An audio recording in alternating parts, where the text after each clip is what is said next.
अस्सलामुअलैकुम दोस्तों, मेरा नाम है वकास हैदर और आप देख रहे हैं हैदर टीवी। दोस्तों, अगर मैं आपसे पूछूं कि क्या आप अपने मोबाइल, इंटरनेट और बिजली के बगैर रह सकते हैं तो यकीनन आपका जवाब ना होगा। लेकिन क्या हो कि अगर मैं आपसे कहूं कि दुनिया में आज भी ऐसे लोग बसते हैं जिन्हें टेक्नोलॉजी के बारे में पता ही नहीं है। आज की इस वीडियो में मैं आपको दुनिया के सबसे आइसोलेटेड और अलोन लोगों के बारे में बताने जा रहा हूँ। तो शुरू करते हैं अपना काउंटडाउन।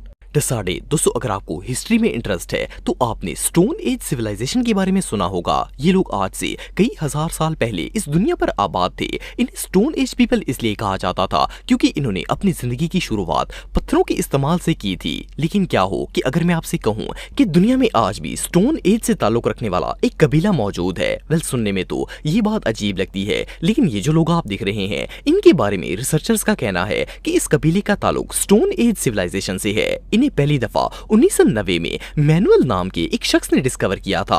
ये ट्राइब फिलीपींस के घने जंगलों में रहता है और कंप्लीटली आइसोलेटेड है। इवन मैनुअल से पहले तो दुनिया को पता ही नहीं था कि ये कबीला भी फिलीपींस में रहता है। इस कबीले के बाशिंदे बाहर की दुनिया से बिल्कुल कता ताल्लुक होकर रहते हैं और इवन किसी को अपने ट्राइब और इसके कल्चर के नजदीक भी नहीं आने देते। इनके बारे में किसी को ज्यादा इंफॉर्मेशन तो नहीं है, लेकिन सिर्फ इतना ही पता चल सका है कि आज भी स्टोन एज पीपल की तरह ये पत्थर रगड़कर आग जलाते हैं और जंगली जानवरों को भी पत्थर से मारकर इनका शिकार करते हैं। इनके घर नहीं होते बल्कि ये गारों में रहते हैं और सदियों से अपने आबाओ अजदाद के कल्चर को फॉलो करते हुए जिंदा हैं। इवन कोई बंदा इनकी लैंग्वेज तक नहीं जानता। ये लोग सच में बहुत मिस्टीरियस हैं। एसआरओ मडमैन। दोस्तों, ये जो टेरिफाइंग पीपल आप देख रहे हैं इन्हें फर्स्ट ग्लांस में देखकर कोई भी बंदा खौफजदा हो जाएगा। उसकी रीजन ये है कि इनकी सिर्फ शक्ल ही नहीं बल्कि पूरी बॉडी बहुत ही डरावनी होती है। ये ट्राइब पापुआ न्यू गिनी में रहता है और ये लोग अपने अजीबोगरीब हुलिये की वजह से पूरी दुनिया में फेमस हैं। स्पेशली जो मास्क इन्होंने मुंह पर पहना होता है वो इन्हें और भी भयानक बनाता है। ये लोग अपनी पूरी बॉडी को हर वक्त मिट्टी से कवर रखते हैं, इसलिए इन्हें मडमैन भी कहा जाता है। इसके अलावा ये अपने चेहरे पर एक खास किस्म का मास्क पहनते हैं जिसे पिग की दुम और खाल से तैयार किया जाता है। इसके अलावा ये अपने हाथों की उंगलियों पर बांस लगाकर इन्हें और ज्यादा लंबा कर लेते हैं। असल में ये कबीला ये सब अपने दुश्मनों और जंगली जानवरों को डराने के लिए करता है। वैसे तो ये दुनिया से बिल्कुल अलग थलग अपनी एक अलग कम्युनिटी बनाकर रहते हैं और किसी को बिला वजह तंग नहीं करते, लेकिन अगर कोई इन्हें नुकसान पहुंचाने की कोशिश करे तो ये सब लोग मिलकर उसे जान से मार देंगे। ये लोग इतने आइसोलेटेड हैं कि इनके पास ना तो बिजली है और ना ही इन्हें किसी किस्म की टेक्नोलॉजी का पता है। ये लोग आज भी दुनिया से 100 साल पीछे हैं और ये आज तक जंगल से बाहर गए ही नहीं है। एनीवे, जो भी हो, इनका हुलिया वाकई में बहुत भयानक है। चिंबू ट्राइब। दोस्तों, ये जो खौफनाक क्रीचर आप देख रहे हैं इसे फर्स्ट ग्लांस में देखकर ऐसा लगता है जैसे ये चलते फिरते ढांचे हैं या फिर इन्होंने किसी मूवी का सीन शूट करने के लिए ऐसा रूप धारा हुआ है, लेकिन ऐसा नहीं है। असल में ये पापुआ न्यू गिनी के इलाके चिंबू के जंगल में रहने वाले कबायली लोग हैं। इस कबीले का ट्रेंड ये है कि ये लोग अपनी पूरी बॉडी को हर वक्त ऐश और क्ले से पेंट करके रखते हैं और ये पेंटिंग स्केलेटन्स पर मुश्तमिल होती है। ये ट्राइब दुनिया के सबसे आइसोलेटेड ट्राइब्स में से एक है क्योंकि ये दुनिया से बिल्कुल कट कर रहना पसंद करते हैं। इनके बारे में कुछ ज्यादा पता तो नहीं है, लेकिन इतना जरूर है कि ये लोग अपनी बॉडी को इतनी खौफनाक लुक इसलिए देते हैं ताकि लोग और जानवर दूर से ही इन्हें देखकर डर जाएं और इनके पास आने की हिम्मत ना करें। इस कबीले के बाशिंदे कभी जंगल से बाहर नहीं जाते और न ही किसी अनजान शख्स को जंगल में एंटर होने देते हैं। इनके पास दुनिया की कोई सहूलत नहीं है और न ही इन्हें पता है कि बाहर की दुनिया में क्या हो रहा है। बहरहाल, जो भी हो, इनकी लुक वाकई में टेरिफाइंग है।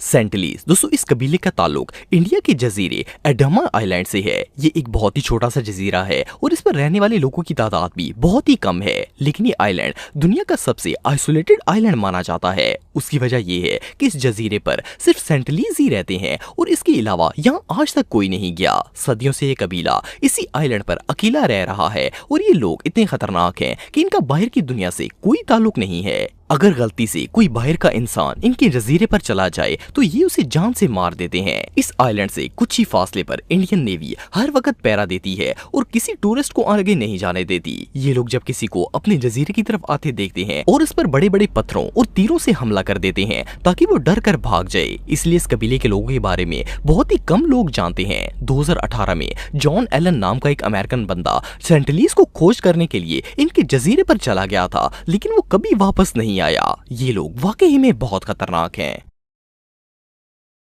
Yanomami tribe. दोस्तों अगर यानोमामी की बात की जाए तो ये अमेज़न फॉरेस्ट का सबसे लार्जेस्ट ट्राइब माना जाता है। ये लोग ब्राजील और वेनेजुएला के बॉर्डर पर रहते हैं। इस कबीले के बाशिंदों की तादाद ज्यादा होने की वजह से इनके हर खानदान ने अपना अलग ग्रुप बनाया हुआ है। नॉर्मली ट्राइब्स एक ही खानदान से ताल्लुक रखते हैं, लेकिन यानोमामी ट्राइब दूसरे कबीलों से मुख्तलिफ है। ये लोग अपने ग्रुप के अलावा किसी दूसरे के साथ उठते बैठते भी नहीं है और ना ही बोलते चालते हैं। इस ट्राइब की सबसे खास बात यह है कि ये लोग अमेज़न रेन फॉरेस्ट के बारे में डीप नॉलेज रखते हैं। इन्हें जंगल के एनिमल्स, प्लांट्स और इवन नेचुरल साइकिल के बारे में बहुत ही मालूमात है। इस कबीले के तमाम लोग खेती बाड़ी करते हैं और फसलें भी उगाते हैं जो इनके खाने के काम आती हैं, लेकिन इनकी जिंदगी सिर्फ जंगल तक ही महदूद है। जंगल से बाहर क्या हो रहा है इसके बारे में ये नहीं जानते। आप बिलीव नहीं करेंगे कि यानोमामी ट्राइब के लोगों ने आज तक करेंसी की शक्ल देखी नहीं है और ना ही इन्हें पता है कि पैसा होता क्या है, और इनके पास बिजली तक नहीं है और ना ही ये दूसरी सहूलियात के बारे में जानते हैं। इवन इन्हें इस खतरनाक जंगल से डर भी नहीं लगता।